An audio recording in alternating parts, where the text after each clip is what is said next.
And then, 1, 2, 3, have a go.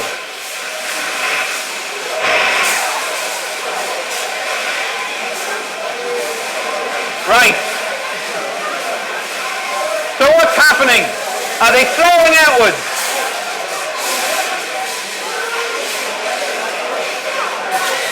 Okay. Do they flow outwards? Yes or no? They stick together. Because what's happened is you've blown a stream of air in between the two sheets. The air has a high velocity. Outside, on the other side of the paper, the air is stationary. So low velocity is high pressure. High velocity in the middle is low pressure. The two sheets slam shut. So now that we've got that principle in our mind, we can go on to the physics of the fart. So, this is the end of your gastrointestinal tract. And that is your anal sphincter. If you're not familiar with an anal sphincter, if you don't know what it looks like that. If you've never changed a nappy, for example, you wouldn't know that. Your bum looks a bit like that. It's a ring of muscle. And usually, your anal sphincter is contracted. Now, the anal sphincter is responsible for the tapered end of your stool, because when you go for a bowel movement, think about it, all right? Anyway, what's the time? You've had your lunch, you've had your beans, you've had your eggs, you've had your lentils, you've had your fish. Whatever gets the bacterial fauna in your gut digesting and producing flatus. What's flatus? It's the medical term for a fart. So we've got all this gas here, and we're going to attempt the most difficult maneuver of all, the SBD, the silent but deadly fart. We've got a buildup of gas, but hold on.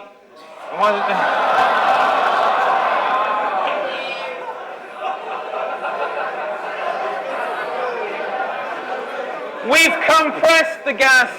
It's at a high pressure. It's very uncomfortable. We're going to try and relieve the discomfort silently. You relax your anal sphincter in the hope, my hands will be the anal sphincter, in the hope that you'll get a effect. But Bernoulli doesn't let that happen. What happens is, you relax your sphincter, the gas starts to move. Increase in velocity. Bernoulli says, oh, decrease in pressure. Lower pressure means your anal sphincter slams shut, stopping the airflow or the fart flow. So now it's stationary. Bernoulli says, oh, high pressure. And the process repeats itself about 100 times per second, giving you the characteristic So, when you hear the fart, it's not as if you've got fantastic muscular control and you're opening and shutting your anus 100 times a second. You only relax your anus once, and Bernoulli does everything else for you. Now, as a physicist, I've often had people say to me, Dr. McGuigan, you're talking through your arse. If you think about it, in your larynx, you've got two vocal folds, and the breath from your lungs goes between those, and it creates a vibration there. So the next time someone says, you're talking through your arse, you can say, no, but I'm talking through a modified version of my arse, because the physics is exactly the same.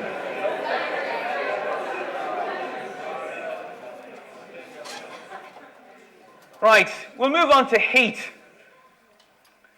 If you get too hot, what do you do? Well, Ladies, you don't sweat. Blokes, you don't sweat. Horses sweat. Men perspire. Ladies, you just glow. Right? If you were to perspire, you'd produce a layer of sweat on your skin in the liquid phase. To go from the liquid phase to the vapor, gaseous phase, you need to supply heat, special type of heat called latent heat of vaporization. And sweat steals that heat from the body. So perspiration cools you down by stealing latent heat of vaporization. It doesn't seem socially acceptable, but there are far worse alternatives. What's that? A kangaroo. Well, it's either a humongous rat or it's a kangaroo. Now, I want you to admire this for the beauty. It took me ages to get the kangaroo to pose like that. Now, where do they come from? Australia. Is it a hot or a cold country? Very hot. Poor old Joey is covered in fur. Fur is designed to keep you warm. So he's a fur-covered animal in a hot country. Furry animals can't sweat. The physics doesn't work. You need a flow of air over the skin. So dogs and cats, if they get too hot, they stick their tongue out and they pant. And all the cooling is taking place from their tongue. Joey has a different strategy. Have you ever wondered about the arms, the little stubby arms of a kangaroo? What are they for? They don't use them for feeding because they're too short. And they don't use them to put their mobile phone in their pouch. They have no apparent use. But you'll notice there's no fur on their arms. And their arms are highly vascularized. You have a huge volume of blood going through those stubby little arms. These are cooling machines. What they do is, it's a very elegant cooling process. They cover their forearms in saliva. They lick their forearms and they use their saliva in the same way that we use perspiration. It's a very effective way of cooling down. Cools the blood, keeps them cool. Now, it's very elegant. Ladies, if you saw a bloke licking his arms in a disco, you're probably not going to want him to ask you to dance. There are worse alternatives. What's that? It's a bird, sir. I was looking for more than just a bird. What type of bird is it? A what? It's not a crane. It's a stork. It's a stork from Africa called a marabou stork. And you usually get these in the savannah. They're quite dry environments, so they don't go wading around in the water to keep cool. They're covered in feathers, highly insulating. Again, heat is a problem. How do they cool down? They don't perspire. They don't use saliva. Can you think of another bodily fluid they could use? Come on. Urine. Oh. Well, it's not quite urine. If you look at the anatomy of a bird, they don't have separate outlets for their urine and their feces. They mix urine and feces in their cloaca.